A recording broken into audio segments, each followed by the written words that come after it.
Pernahkah kita bertanya, untuk apa semua ini? Untuk apa kita terus menumpuk? Menumpuk barang, informasi, kabar, bahkan kabar buruk sekalipun. Hidup kita sungguh penuh. Tapi, apakah itu bermakna? Kita hidup di tengah ribuan pilihan. Diskon yang memikat, konten yang viral, semua mendesak kita untuk segera memiliki, segera menonton, dan segera mengomentari. Tapi untuk apa? Apakah semua itu membuat kita lebih tenang, lebih damai, atau hanya lebih sibuk, lebih bising, dan lebih lelah? Aku pun pernah bangga memiliki lebih. Aku pikir itu tanda berhasil. Tetapi kemudian aku lelah.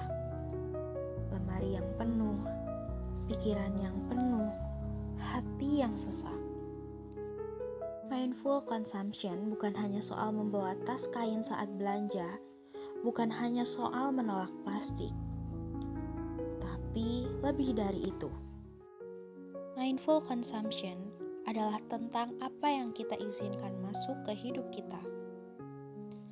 Apa yang kita beli, apa yang kita baca, apa yang kita tonton, apa yang kita dengar, semua adalah konsumsi. Semua itu membentuk kita. Pernahkah kita memilih atau selama ini hanya mengikuti arus? Dan apakah kita membeli karena perlu atau mungkin hanya karena takut dianggap kurang? Aku mulai bertanya pada diriku sendiri, apakah aku ingin tumbuh atau hanya sekadar menumpuk?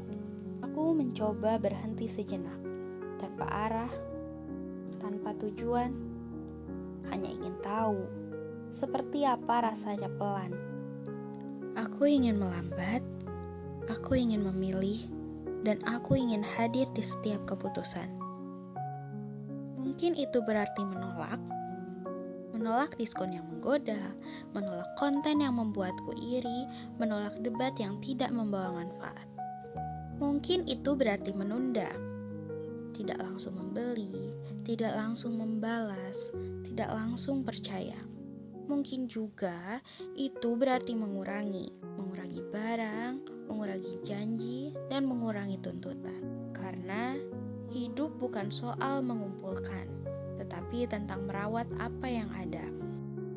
Aku ingin tas belanjaku ringan, bukan karena tidak ingin membeli apapun, tetapi karena aku tahu apa yang perlu kubawa pulang. Aku ingin pikiranku tenang, bukan karena tidak ada suara, tetapi karena aku memilih mana yang layak ku dengar. Aku juga ingin hatiku lega, bukan karena tak pernah kecewa, tetapi karena aku belajar melepaskan. Mindful consumption bukan hidup menolak segalanya, tetapi hidup yang mengizinkan hanya yang perlu. Hidup dengan teratur dan sengaja memberi ruang untuk diri. Cukup bukan berarti kalah. Cukup adalah sadar pada batas, sadar atas apa yang kita izinkan masuk ke dalam hidup kita. Di dunia yang memaksa kita serba lebih, aku memilih untuk cukup.